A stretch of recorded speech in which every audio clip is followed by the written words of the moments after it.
வாழ்க வளமுடன் நண்பர்கள் அனைவருக்கும் வணக்கம். நான் உங்கள் நண்பன் அர்ஜுன். நான் செபியில் பதிவு பெற்ற பங்கு முதலீட்டு ஆலோசகர், செபி ரிஜிஸ்டர்ட் இன்வெஸ்ட்மெண்ட் அட்வைசர். என்னுடைய யூடியூப் நேம் அர்ஜுன் பங்கு மார்க்கெட். இன்னைக்கு 7th அக்டோபர் போஸ்ட் மார்க்கெட் போட்டு பார்த்துடலாம். மார்க்கெட் ஓப்பன் ஆனது சூப்பராக ஓப்பன் ஆச்சு. ஆனால் க்ளோஸ் ஆனது ரொம்ப வீக்காக க்ளோஸ் ஆயிருக்குது. யூனோ ஹெவி செல்லிங் ப்ரெஷர் கண்டினியூவாக இருக்குது. குளோபல் மார்க்கெட்டில் நம்ம மார்க்கெட் மட்டும்தான் வந்து டவுன் ஆகிட்டு இருக்குது. அதாவது குளோபல் மார்க்கெட் எல்லாமே வந்து டவுன் ஆகிட்டு இருக்கும்போது நம்ம மார்க்கெட் எப்படி ஏறிட்டு இருந்துச்சோ இப்போ வந்து குளோபல் மார்க்கெட் எல்லாமே வந்து சஸ்டெயின் ஆகிட்டு இருக்குது, ஸ்லைட்லி இன்க்ரீஸ் ஆகிட்டு இருக்குது. ஆனால் நம்ம மார்க்கெட் மட்டும் தான் வந்து அண்டர் பெர்ஃபார்மில் இருக்குது இந்த லாஸ்ட் 1 வீக்காகவே. இந்த லாஸ்ட் 1 வீக் மட்டும் டோட்டல் மார்க்கெட் கேபிட்டலைசேஷன் 22 லட்சம் கோடி இறங்கியிருக்குது. ஓகேங்களா? அது இன்னைக்கு பர்டிகுலராக வந்து 9 லட்சம் கோடி இறங்கியிருக்குது. இந்த வருஷத்துல கண்டினியூவா 6th ஸ்ட்ரைட் செஷனா வந்து இப்போதான் வந்து க்ளோஸ் ஆயிருக்குது டவுன்ல. ஸோ அதாவது தீபாவளி டிஸ்கவுண்ட் சேல் கடைகள்லாம் கொடுக்குற மாதிரி ஷேர்ஸ் எல்லாமே வந்து தீபாவளிக்காக வந்து டிஸ்கவுண்ட்டுக்கு வந்துருக்குது. இங்கேருந்து இன்னமும் வந்து டிஸ்கவுண்ட் கிடைக்குமா இல்லை இங்கேருந்து பவுன்ஸ் ஆகுமா? இப்போ வந்து நிஃப்டியோடைய ஸ்ட்ராங் சப்போர்ட்னு ஒன்று சொல்லியிருந்தேன். அந்த சப்போர்ட் லெவலில் தான் வந்து க்ளோஸ் ஆயிருக்குது. ஸோ இதெல்லாமே இந்த வீடியோவில் பார்த்தலாம். எங்கேயுமே ஸ்கிப் பண்ணாமல் பாருங்கள். இந்த வீடியோ உங்களுக்கு கண்டிப்பாக யூஸ்ஃபுல்லாக இருக்கும். மறக்காமல் சப்ஸ்கிரைப் பண்ணுங்கள். இதுவரையும் நீங்கள் சப்ஸ்கிரைப் பண்ணல அப்படின்னா சப்ஸ்கிரைப் பண்ணிவிடுங்க. அதுதான் நீங்கள் எனக்கு கொடுக்குற ஒரு சப்போர்ட். ஓகேங்களா? ஓகே, இப்போ குளோபல் மார்க்கெட் பார்த்துடலாம். அதாவது யூஎஸ் மார்க்கெட் வந்து லாஸ்ட் ஃப்ரைடே ஹையில் தான் க்ளோஸ் ஆகிடுது. அங்கே வந்து ஜாப் ஓப்பனிங்ஸ் டேட்டா வந்துச்சு. ஒரு பெட்டரான ஜாப் ஓப்பனிங்ஸ் டேட்டா வந்துருக்குது. அந்த டேட்டா வந்ததுக்கப்புறம் யூஎஸ் மார்க்கெட் அதாவது டவ் வந்து 1% ஹையில் க்ளோஸ் ஆயிருக்குது. நாஸ்டாக் இண்டெக்ஸ் 1.2%, S&P 500 1% ஹையில் க்ளோஸ் ஆயிருக்குது. அதை பேஸ் பண்ணி தான் நம்ம நிஃப்டி வந்து 50 to 80 பாயிண்ட்ஸ் ஹையில் வந்து இண்டிகேட் பண்ணி லாஸ்ட் ஃப்ரைடே வந்து க்ளோஸ் ஆச்சு. இன்னைக்கு மார்னிங் ஏசியன் மார்க்கெட்டை பொறுத்த வரையும் ஜாப்பனீஸ் நிக்கி 2% ஹையில் க்ளோஸ் ஆயிருக்குது. ஹேங்சங் இண்டெக்ஸ் ஆல்மோஸ்ட் 2% ஹையில் க்ளோஸ் ஆயிருக்குது. ஹேங்சங் இண்டெக்ஸ் 34% ஹையில் 34% பவுன்ஸ் ஆயிருக்குது இந்த லாஸ்ட் 1 மந்த்தில். ஓகேங்களா? அதுக்கடுத்து வந்து ஷாங்காய் இண்டெக்ஸ் இன்னைக்கு 9% ஹையில் க்ளோஸ் ஆயிருக்குது. ஏன்னா ஷாங்காய் இண்டெக்ஸ் வந்து லாஸ்ட் 1 வீக்காக வந்து அங்கே வந்து ஹாலிடே. அதனால அந்த 1 வீக் ஹாலிடே முடிச்சு இன்னைக்கு தான் வந்து மார்க்கெட் ரீஓப்பன் பண்ணிக்கிறாங்க. 9% ஹையில் க்ளோஸ் ஆயிருக்குது. ஓகேங்களா? ஈவன் கராச்சி மார்க்கெட்டு, அதாவது பாகிஸ்தானில் இருக்கிற கராச்சி மார்க்கெட்டும் வந்து ஆல் டைம் ஹையில் வந்து இன்னைக்கு வந்து க்ளோஸ் ஆயிருக்குது. அதனுடைய இண்டெக்ஸ் வேல்யூ வந்து 85,000. இப்போ வந்து நம்ம சென்செக்ஸ் வந்து 85,800 சம்திங், அதுதான் வந்து ஆல் டைம் ஹையாக இருந்துச்சு. அங்கே இருந்துட்டு இப்போ வந்து 81,000 வந்துருக்குது. அதாவது ஆல்மோஸ்ட் 6,000 பாயிண்ட்ஸ் அரௌண்ட் டவுன் ஆயிருக்குது சென்செக்ஸ். இப்போ வந்து கராச்சியோடைய இண்டெக்ஸ் வந்து 85,000 இருக்குது. சென்செக்ஸ் 1 லட்சத்தை ஃபர்ஸ்ட் ஹிட் பண்ணுமா இல்லை கராச்சி இண்டெக்ஸ் 1 lakh வந்து ஃபர்ஸ்ட் ஹிட் பண்ணுமா அப்படிங்கிறது தான் இப்போ வந்து நம்ம வந்து ஃபோக்கஸ் பண்ணோம். பட் பாகிஸ்தான் மார்க்கெட்லாம் ஒரு வேல்யூஷனே கிடையாது. நான் ஜஸ்ட் ஒரு கம்பேரிசனுக்கு தான் நான் சொல்கிறேன். ஓகேங்களா? பாகிஸ்தான் மார்க்கெட்டும் இந்திய மார்க்கெட்டும் வந்து கம்பேரே பண்ணக்கூடாது யூஸ்வலாக. ஓகே, இன்னைக்கு மார்னிங் நிஃப்டி 100 பாயிண்ட்ஸ் வந்து கையில் தான் இண்டிகேட் பண்ணிட்டு இருந்துச்சு. அதே மாதிரி தான் ஓப்பன் ஆச்சு. நிஃப்டி 25,100 ஓப்பன் ஆன மார்க்கெட்டில் அங்கேருந்து இறங்கிட்டே தான் வந்துச்சு. 24,800 அங்கிருந்துட்டு மறுபடியும் 25,000 அகைன் லோ பிரேக் ஆகுது 24,700. ஸோ இன்னைக்கு நிஃப்டியோடைய ஹையில இருந்து பார்க்கும்போது ஆல்மோஸ்ட் 400 பாயிண்ட்ஸ் வந்து நிஃப்டி வந்து டவுன் ஆயிருக்குது. பேங்க் நிஃப்டி ஹைலி வாலடைல் 51,700, 50,200 ஒரு டைம்ல, அதாவது 1 o'clock 1:30 ஒரு ஃபிளாஷ் ஆச்சு. 51,495 வந்து ஃபிளாஷ் ஆச்சு. ஓகேங்களா? மறுபடியும் வந்து 50,600 ஹைலி வாலடைல் பேங்க் நிஃப்டியில்.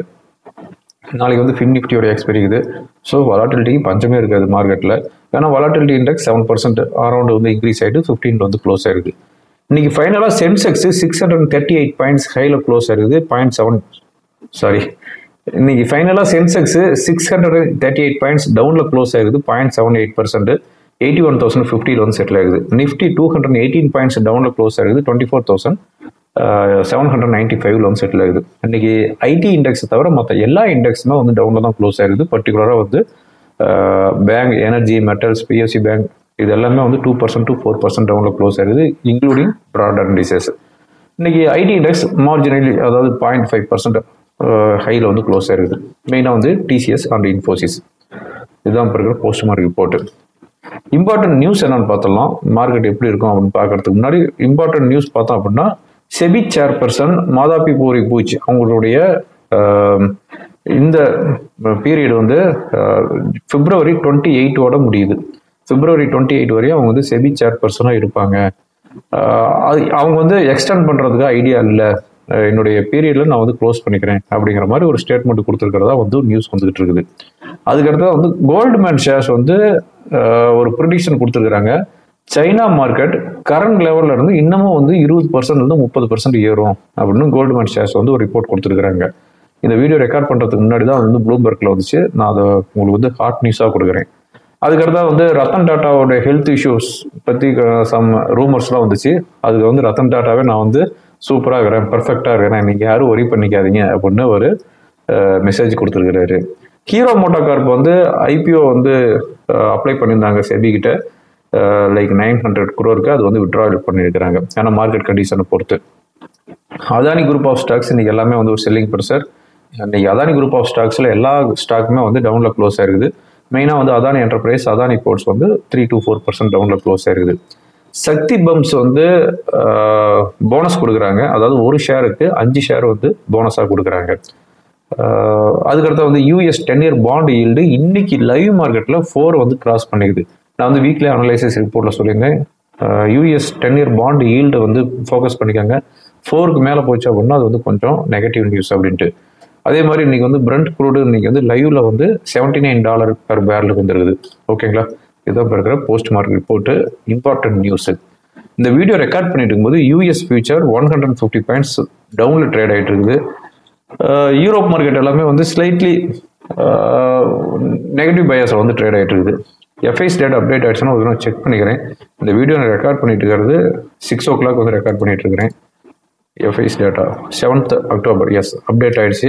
எஃப்ஐஸு 8,293 crore வந்து செல் பண்ணிக்கிறாங்க. 8,300 கோடிக்கு செல் பண்ணிக்கிறாங்க. ஸோ லாஸ்ட் ஃப்ரைடே வரையும் 41,000 கோடி சம்திங். இன்னையோட சேர்ந்தோன்னா 50,000 கோடி. Just 5 session. லாஸ்ட் வீக்கில் 4 செஷன், இந்த இன்னைக்கு 1. ஸோ 5 செஷனில் 50,000 கோடிக்கு வந்து எஃப்ஐஸ் வந்து செல் பண்ணிக்கிறாங்க. இது வந்து இந்த வருஷம் இல்லை, இந்த 2 yearsல இல்லாத ஒரு பெரிய அமௌண்ட் வந்து செல் பண்ணிக்கிறாங்க அப் டு டேட் இந்த அக்டோபர் மந்த்து. டொமஸ்டிக்கு 13,245 கோடி பை பண்ணிக்கிறாங்க. பட் டொமஸ்டிக் வாங்கியிருக்கிறாங்க. எதனால் மார்க்கெட் ஏறல அப்படின்னா அவங்க எல்லாமே வந்து like mid cap, small cap அந்த மாதிரியான ஸ்டாக்ல வந்து பம்ப் பண்ணிட்டு இருப்பாங்க. இவங்க வந்து இண்டெக்ஸ்ல லார்ஜ் கேப் ஸ்டாக் வந்து செல் பண்ணிட்டு இருக்கிறாங்க. அதுதான் வந்து இம்பார்ட்டன்ட். ஓகேங்களா, என்னங்க டொமஸ்டிக் வாங்கிட்டு இருக்கிறாங்க, மார்க்கெட் இறங்குது அப்படின்னா அவங்க வந்து லைக் நம்ம ரீட்டைல் ட்ரேடர்ஸ்லாம் என்ன பண்றாங்க, மிட் கேப் அண்ட் ஸ்மால் கேப்ல தான் வந்து எஸ்ஐபி அதிகமாக இன்வெஸ்ட்மெண்ட் பண்ணிட்டு இருக்கிறாங்க. ஸோ நம்ம பீப்புள் வந்து எதில் இன்வெஸ்ட்மெண்ட் பண்ணுறாங்களோ அதுதானே வந்து மியூச்சுவல் ஃபண்ட் வாங்கி ஆகணும். அதனால அவங்க வந்து மிட் கேப், ஸ்மால் கேப் அதை வாங்கிட்டு இருப்பாங்க. இவங்க வந்து லார்ஜ் கேப்பில் செல் பண்ணிட்டு இருக்கிறாங்க. அவ்வளோதான். இப்போ வந்து மார்க்கெட் எப்படி இருக்குது அப்படின்னு பார்க்கும்போது மார்க்கெட்டு அப்சல்யூட்லி ரொம்ப ரொம்ப வீக்காக தான் இருக்குது. நான் போன வாரமே நான் சொன்னேன், அதாவது 10 நாளைக்கு முன்னாடி நான் சொன்னேன், RSI 80க்கு மேலே இருக்குது. 80க்கு மேலே RSI இருந்துச்சு அப்படின்னா ஒவ்வொரு டைமும் மார்க்கெட்டு இறங்கி இருக்குது, நல்லாவே கரெக்ஷன் வந்துருக்குது. மினிமம் 18% வந்துருக்குது, மேக்ஸிமம் 60% டவுன் ஆயிருக்குது அப்படின்ட்டு நான் லாஸ்ட் வீக் மண்டே அன்னைக்கு சொன்னேன். அப்போ வந்து நிஃப்டி வந்து 25,900. ஓகேங்களா, இன்னைக்கு வந்து 24,700. ஓகே, அதை விட்டுடலாம். அதுக்கு அடுத்ததா அகைன் வந்து லாஸ்ட் டியூஸ்டே நான் வந்து சொல்லியிருந்தேன் 25,850க்கு கீழே நிஃப்டி க்ளோஸ் ஆச்சு அப்படின்னா மறுபடியும் வந்து மார்க்கெட் வந்து நல்லாவே வீக் ஆகும் அப்படின்னு சொல்லியிருந்தேன். அதுக்கு கீழே அன்னைக்கே க்ளோஸ் ஆச்சு, இப்போ நல்லாவே வீக் ஆயிருக்குது. இப்போ என்னுடைய சப்போர்ட் அப்படின்னு பார்க்கும்போது 24,750. 24,750 அதுக்கு கீழே வந்து நிஃப்டி வந்து க்ளோஸ் ஆச்சு அப்படின்னா ஃபர்தராக வீக் ஆகும். 24,200 to 24,000 வரை வர்றதுக்கு உண்டான பாசிபிலிட்டிஸ் இருக்குது. எதனால இது சொல்றேன் அப்படின்னா ஏற்கனவே வந்து நிஃப்டி வந்து இந்த 24,750 800 அந்த லெவல்ல வந்து சப்போர்ட் எடுத்து தான் ஆல் டைம் ஹை வந்து பிரேக் பண்ணுச்சு. இன்னைக்கு மறுபடியும் வந்து அதே சப்போர்ட் தான் வந்திருக்குது. ஜஸ்ட் ஒரு ஃபிளாஸ் ஆச்சு, அது லோ, அதை விட்டுருங்க. பட் இன்னைக்கு க்ளோஸ் ஆனது 24,795, 24,750க்கு மேலே வந்து க்ளோஸ் ஆயிருக்குது. பட் இங்கேருந்து ஏதாவது ஒரு பவுன்ஸ் பேக் வந்துச்சு அப்படின்னா 25,000 வந்து 25,200 வரையும் போகிறதுக்கு உண்டான பாசிபிலிட்டிஸ் இருக்குது. சப்போஸ் நம்ம இன்னொரு பக்கமும் நம்ம வந்து பார்க்கணும்ல, மார்க்கெட்டோட இன்னொரு முகத்தையும் பார்க்கணும்ல. 24,750 இன்னைக்கு வந்து லோ, இது வந்து பிரேக் பண்ணிட்டு அதுக்கு கீழே க்ளோஸ் ஆச்சு அப்படின்னா ஃபர்தராக வீக் ஆகும். 24,400, 24,200 தென் 24,000 வரையும் வர்றதுக்கு உண்டான பாசிபிலிட்டிஸ் இருக்குது. இந்த லெவல்லாம் வந்துச்சு அப்படின்னா ஸ்டாக்லாம் வந்து இன்னமும் சீப்பாக கிடைக்கும். அதாவது நம்ம மார்க்கெட்டை பொறுத்தவரையும் ஒவ்வொரு டிப்பும் நமக்கு வந்து இன்வெஸ்டர்ஸுக்கு அவங்க மார்க்கெட் கொடுக்குற ஒரு ஆப்பர்ச்சுனிட்டி. ஓகேங்களா? இப்போ 25,000 இருக்குது, அகைன் 24,000 வருதுன்னு வச்சுக்கோங்க. ஸோ மார்க்கெட்டில் நமக்கு ஸ்டாக்லாம் வந்து சீப்பாக கிடைக்கும். பட் அக்ரெசிவாக யாருமே வந்து பை பண்ணாதீங்க, வெயிட் பண்ணுங்க. ஏதாவது நீங்கள் இன்வெஸ்ட்மெண்ட் பண்ணணும் அப்படின்னு நினைச்சீங்க அப்படின்னா எவ்வளோ இன்வெஸ்ட்மெண்ட் பண்ணணுமோ அதில் 10%ஓ 15%ஓ அது மட்டும் வந்து இன்வெஸ்ட்மெண்ட் பண்ணுங்க. ஓகேங்களா? அதுக்கு இன்வெஸ்ட்மெண்ட் பண்ணாமல் இருக்காதீங்க. 10 to 15% வந்து இன்வெஸ்ட் பண்ணுங்க. ஒவ்வொரு டிப்புக்குமே வந்து ஆவரேஜ் பண்ணலாம். But large cap stock, blue chip stock, ஃபண்டமெண்டலாக வேல்யூவான ஸ்டாக்ல வந்து இன்வெஸ்ட்மெண்ட் பண்ணலாம். அதுக்கு நான் வந்து ஐடியா வாங்கலாமா அப்படின்னு கேட்டீங்க அப்படின்னா ஐடியா வந்து நீங்கள் வந்து 52 வீக் லோவில் வந்து க்ளோஸ் ஆயிருக்குது, 10 rupees கீழே வந்து க்ளோஸ் ஆயிருக்குது. ஸோ இந்த மாதிரி ஐடியா மாதிரியான ஸ்டாக் எல்லாம் வந்து இன்வெஸ்ட்மெண்ட் பண்ணுறது நான் ஐடியா கொடுக்க மாட்டேன். ஓகேங்களா? ஓகே, மார்க்கெட்டில் வாலட்டிலிட்டி கண்டிப்பாக இருக்கும். ரொம்ப கேர்ஃபுல்லாக மார்க்கெட்டில் ட்ரேட் பண்ணுங்க. ஓகேங்களா? இப்போ வந்து டெக்னிக்கலாக என்ன இண்டிகேட் பண்ணுது, நிஃப்டி, பேங்க் நிஃப்டி, ஃபின் நிஃப்டியோடைய ஓப்பன் இன்ட்ரெஸ்ட் என்ன இண்டிகேட் பண்ணுது அப்படிங்கிறது எல்லாமே பார்த்துடலாம். இப்போ நான் பார்த்துட்டு இருக்கிறது ஃபின் நிஃப்டியோட ஓப்பன் இன்ட்ரெஸ்ட்டு. ஃபின் நிஃப்டியோட ஓப்பன் இன்ட்ரெஸ்ட் பார்க்கும்போது எங்கேயுமே வந்து ஓப்பன் இன்ட்ரெஸ்ட்டே இல்லைங்க. நியர்பை ஸ்ட்ரைக்கில் எங்கேயுமே ஓப்பன் இன்ட்ரெஸ்ட்டே இல்லை. ஸோ ஹைலி வலாட்டைல் இருக்கும் அப்படிங்கிறத வந்து இண்டிகேட் பண்ணிட்டு இருக்குது. ஓவராலாக வந்து பாருங்கள், 3.4 crore வந்து கால் சைடு ஓப்பன் இன்ட்ரெஸ்ட் இருக்குது, புட்டு சைடு 1.86 crore இருக்குது. புட்டில் எவ்வளோ இருக்குதோ அதுக்கு அப்படியே டபுளாக இருக்குது கால் சைடு. நிஃப்டியோட ஓப்பன் இன்ட்ரெஸ்ட்டும் எங்கேயுமே வந்து ஒரு சிக்னிஃபிகண்ட் ஓப்பன் இன்ட்ரெஸ்ட்டே இல்லை.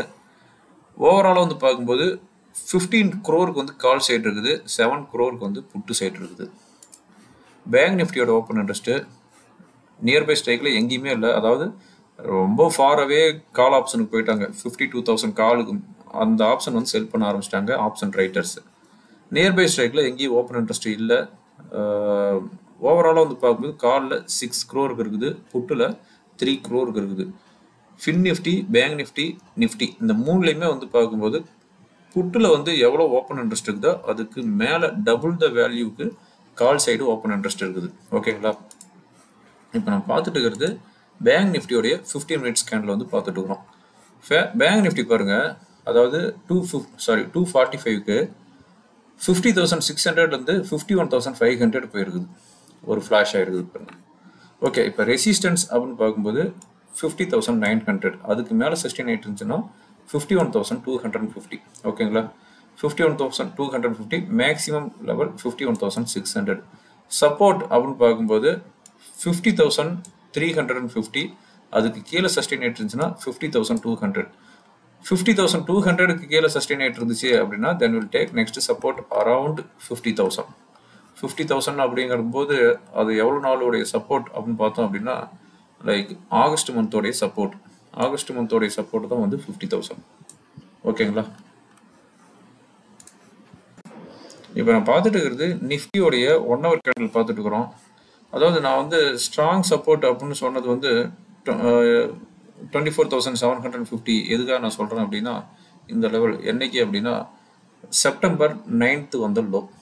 செப்டம்பர் 9th வந்து 24,750 வந்துருக்குது. ஸோ இங்கேருந்து கிளம்புன நிஃப்டி தான் வந்து ஆல் டைம் ஹை வந்து பிரேக் பண்ணியிருக்குது. இப்போ மறுபடியும் இங்கேயே வந்துருச்சு. அதாவது டவுன் பஸ் ஸ்டாண்ட்லேருந்து கிளம்பி எங்கே போகணுமோ அந்த டெஸ்டினேஷனுக்கு போயிட்டு மறுபடியும் வந்து பஸ் ஸ்டாண்டுக்கே வந்துருச்சு. இப்போ 24,750ங்கிறது ஒரு ஸ்ட்ராங் சப்போர்ட். 24,750க்கு கீழே சஸ்டெயின் ஆகிட்டு இருந்துச்சு அப்படின்னா மார்க்கெட் வந்து ஃபர்தராக வந்து ஃபாலோ ஆகும். இதுதான் வந்து நெக்ஸ்ட்டு கன்சாலிடேஷன் ஆன பேஸ் அப்படின்னு பார்க்கும்போது இந்த ரேஞ்ச். ஓகேங்களா? அதாவது ஆகஸ்ட் மந்த்து வந்த லோ 24,200, 24,100, 24,000. ஸோ 24,750ங்கிறத வந்து வாட்ச் பண்ணிக்காங்க.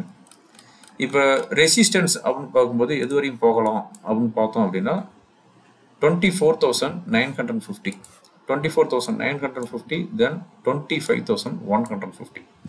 ஓகேங்களா? மேக்ஸிமம் 25,150 போகிறதுக்கு உண்டான வாய்ப்பு இருக்குது. இந்த லெவல் வந்துச்சு அப்படின்னா ஃபர்தர் ரெசிஸ்டன்ஸ் நான் அப்டேட் பண்ணுறேன். ஓகே ஃப்ரெண்ட்ஸ், இந்த வீடியோ உங்களுக்கு ரொம்ப யூஸ்ஃபுல்லாக இருக்கும்னு நினைக்கிறேன்.